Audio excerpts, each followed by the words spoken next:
Todo evento masivo programado del 23 de marzo y hasta el 16 de abril en la Ciudad de México, así como los eventos como la entrega de créditos, las reuniones de seguridad nocturnas y los tequios, se pospondrán con motivo de las acciones indicadas por el gobierno federal para anticiparse al escenario 2 del coronavirus y así disminuir la posibilidad de contagios.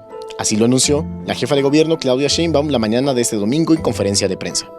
En este tiempo de sana distancia que estableció muy claramente la Secretaría de Salud, que es del 23 de marzo al 16 de abril, si hay algún festival, se pospondría.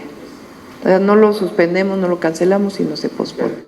Sheinbaum Pardo instó a mantener las medidas de sana distancia entre los capitalinos, es decir, evitar saludar mediante el contacto físico, lavar de forma frecuente las manos y a no salir de casa si se presentan síntomas de enfermedad respiratoria. Por su parte, el secretario de Cultura de la ciudad, José Alfonso Suárez del Real, anunció que el festival Noches de Primavera, cuya inauguración se tenía prevista para el 21 de este mes, no se suspenderá. Sin embargo, será un evento a puertas cerradas, del que se podrá disfrutar de manera virtual. Se puede seguir a través de las redes del Gobierno de la Ciudad de México, el streaming, las redes de la jefa de gobierno, las redes de mis compañeras y compañeros secretarios, así como la de la Secretaría de Cultura y a través de Capital 21, de Código Ciudad de México, que se escuchará por internet.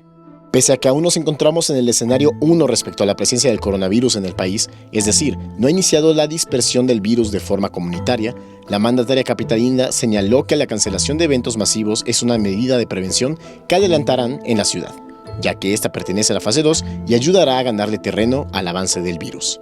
Señaló además que de presentarse la fase 2 y la 3, el gobierno ya cuenta con un presupuesto asignado para estos escenarios. Estamos calculando alrededor de 100 millones de pesos adicionales. ¿De dónde salen? Del propio presupuesto. Por ejemplo, pavimentación, por decir algo. Tiene un presupuesto este año de 1.800 millones de pesos. Entonces, se le quitan 100 millones y se orientan a esta área.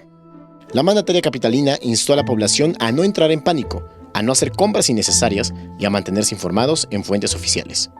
Con imágenes de Jorge Barajas, Víctor Diego, 21 Noticias.